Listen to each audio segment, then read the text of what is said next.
বুকটা কেঁপে উঠবে ঘটনাটা শুনলে। হযরত ফাতেমা রাদিয়াল্লাহু এর ইন্তেকালের সম্পূর্ণ ঘটনা। হযরত আলী রাদিয়াল্লাহু ফজরের নামাজ আদায় করার জন্য মসজিদে গেছেন। এদিকে হযরত ফাতেমা রাদিয়াল্লাহু গায়ে অত্যন্ত জ্বর অবস্থায় ঘরের সমস্ত কাজ শেষ করেছেন। আলী রাদিয়াল্লাহু মসজিদ থেকে এসে দেখেন ফাতেমা রাদিয়াল্লাহু কাঁদছেন। আলী রাদিয়াল্লাহু প্রশ্ন করলেন, ও ফাতেমা, তুমি কাঁদো কেন? ফাতেমা রাদিয়াল্লাহু কোনো উত্তর দিলেন না। ফাতেমা রাদিয়াল্লাহু আরো জোরে জোরে কাঁদতে লাগলেন।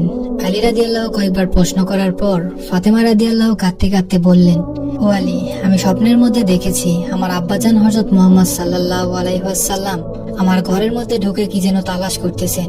ঘর থেকে বাইর হয়ে যাওয়ার সময় আমি পিছন দিক থেকে ডাক দেই, ও আমার আব্বাজান, আপনি কি তালাশ করছেন?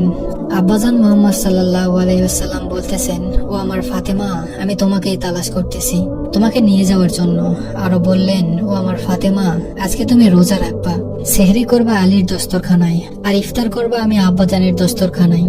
আলী রাদিয়াল্লাহু এই স্বপ্ন শোনার পর দুজনের আর বুঝতে বাকি রইল না যে ফাতেমা রাদিয়াল্লাহু আজকে ইন্তেকাল করবেন। দুজন আরো জোরে জোরে কাঁদতে লাগলেন। এই সময়ের মধ্যে হযরত হাসান হোসেন রাদিয়াল্লাহু এসে জিজ্ঞেস করতেছেন, ও আব্বাজান, ও আম্মাজান, আপনারা দুজনে কাঁদছেন কেন? ফাতেমা রাদিয়াল্লাহু এর একটা অভ্যাস ছিল, যখন হোসাইন রাদিয়াল্লাহু কোনো কাজে বিরক্ত করতেন তখন দুজনকে নানাজানের কবরের কাছে যেতে বলতেন। আজও ফাতেমা রাদিয়াল্লাহু বললেন, তোমরা দুই ভাই এখন নানার কবরে চলে যাও। কবরের নিকট যাওয়ার সাথে সাথে কবর থেকে আওয়াজ আসলো, ও আমার আদরের নাতিরা, এই মুহূর্তে তোমরা আমার কাছে কেন এসেছো? আমার কাছে তো সব সময় আসতে পারবে, এখন যাও, যে তোমার মায়ের চেহারার দিকে তাকিয়ে থাকো, আজকের পর তোমাদের মাকে আর পাবে না। এই কথা শোনার পর দুই ভাই কাঁদতেছে আর দৌড়াতে দৌড়াতে আম্মার নিকট চলে গেলেন। এসে আম্মাকে বললেন যে তোমরা দুজনে কেন কাঁদছো আমরা বুঝতে পেরেছি, নানাজান আমাদের সবকিছু বলে দিয়েছেন, আজকের দিনটা তোমার জন্য শেষ দিন। নানাজান তোমার চেহারার দিকে তাকিয়ে থাকার জন্য আমাদেরকে বলেছেন। বিকেলের দিকে হযরত ফাতেমা রাদিয়াল্লাহু এর শরীর বেশ খারাপ হলো। ফাতেমা রাদিয়াল্লাহু মৃত্যুর পূর্বক্ষণে আলী রাদিয়াল্লাহুকে তিনটা কথা বললেন। এক নাম্বার কথাটি ছিল, ও আলী, যেদিন থেকে আমি আপনার ঘরে এসেছি ওই দিন থেকে নিয়ে আজ পর্যন্ত আপনাকে আমি অনেক কষ্ট দিয়েছি। আলী, আপনি যদি আমাকে ক্ষমা না করেন তাহলে কিয়ামতের ময়দানে আমি সন্তানের কারণে আমার আব্বাজান অনেক লজ্জিত হবেন। বলেন আপনি আমাকে ক্ষমা করলেন কিনা? আলী রাদিয়াল্লাহু বললেন, ফাতেমা, তুমি এসব কি বলতেছো? আমি আলী তো তোমার যোগ্য ছিলাম না। তোমার আব্বাজান দয়া করে মেহেরবানি করে তোমাকে আমার করে দিয়েছেন, আমার কাছে বিয়ে দিয়েছেন। বিয়ের দিন থেকে নিয়ে আজ পর্যন্ত আমি আলী তোমাকে কোনোদিন ঠিক মতো দুই বেলা খানা খাওয়াতে পারিনি। ও ফাতেমা, তুমি বলো আমাকে ক্ষমা করেছো কিনা? তুমি যদি আমাকে ক্ষমা না করো তাহলে আমাকে কিয়ামতের দিন কঠিন শাস্তি ভোগ করতে হবে। ফাতেমা রাদিয়াল্লাহুর দ্বিতীয় কথা ছিল, ও আলী, আপনার সাথে আমার দ্বিতীয় কথা হলো, আমি মারা যাওয়ার পরে আপনি বিয়ে করে নেবেন দুনিয়ার যে কোনো মহিলাকে আপনার পছন্দ মতো। আপনাকে আমি অনুমতি দিলাম, আর আমার বাচ্চা দুটাকে সপ্তাহে একদিন আপনার কোলের মধ্যে করে নিয়ে ঘুমাবেন।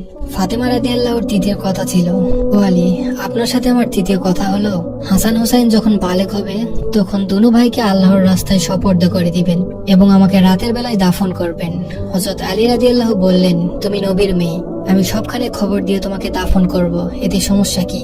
হযরত ফাতেমা রাদিয়াল্লাহু বললেন, আমার কাফনের কাপড়ের উপর দিয়ে সবাই অনুমান করবে যে নবীর মেয়ে কতটুকু লম্বা ছিল, এতে আমার পর্দা ভঙ্গ হবে। হযরত ফাতেমা রাদিয়াল্লাহু এর ইন্তেকালের পর তার লাশের খাটিয়া বহন করার জন্য মানুষ ছিল মাত্র 3 জন, হযরত আলী রাদিয়াল্লাহু তাআলা এবং শিশু হাসান ও হোসাইন রাদিয়াল্লাহু। হযরত আলী রাদিয়াল্লাহু ভেবেছিলেন যে খাটিয়া বহন করার জন্য মানুষ আরো একজন প্রয়োজন, তবে 4 কোণায় 4 জন কাঁধে নিতে পারবেন। এমন সময় হযরত আবু যর গিফারি রাদিয়াল্লাহু এলেন এবং খাটিয়ার এক কোণা বহন করলেন। হযরত আলী রাদিয়াল্লাহু তখন প্রশ্ন করলেন, ও আবু যর, আমি তো কাউকে বলিনি, আপনি জানলেন কিভাবে? হযরত আবু যর গিফারি রাদিয়াল্লাহু বললেন, আমি আল্লাহর রাসূলকে স্বপ্ন দেখেছি, তিনি বললেন, হে আবু যর, আমার ফাতেমার লাশ বহন করার জন্য লোকের অভাব, তুমি তাড়াতাড়ি চলে যাও। ও আলী, আমাকে তো হুজুরে আকরাম সাল্লাল্লাহু আলাইহি ওয়াসাল্লাম আসতে বলেছেন।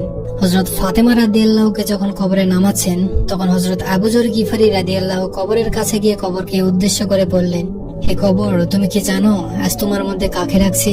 এটা জান্নাতের সকল মহিলাদের সর্দার। কবর থেকে কোনো আওয়াজ নেই। তিনি আবার বললেন, এটা হযরত হাসান হোসেনের আম্মা। এবারও কবর থেকে কোনো আওয়াজ নেই। তিনি আবার বললেন, এটা হযরত আলী রাদিয়াল্লাহু এর স্ত্রী। এবারও কবর থেকে কোনো আওয়াজ নেই। তিনি আবারও বললেন, এটা দোজাহানের বাদশার মেয়ে। খবরদার, কবর বেয়াদবি করবে না। আল্লাহ তাআলা কবরের জবান খুলে দিলেন। কবর বললেন, আমি অন্ধকার ঘর, আমি সাপ বিচ্ছুর ঘর, আমি এমন একটি ঘর যার মধ্যে কোনো বংশ পরিচয় কাজ হয় না। আমি দোজাহানের বাদশার মেয়ে ফাতেমাকে চিনি না। হযরত আলীর স্ত্রীকে চিনি না, আমি হাসান হোসেনের আম্মাকে চিনি না, জান্নাতি মহিলাদের সর্দারনিকে চিনি না। আমি শুধু চিনি ঈমান আর আমল। আল্লাহ তাআলা আমাদেরকে ঈমান এবং আমল নিয়ে বেঁচে থাকার তৌফিক দান করুন। সবাই বলি আমিন।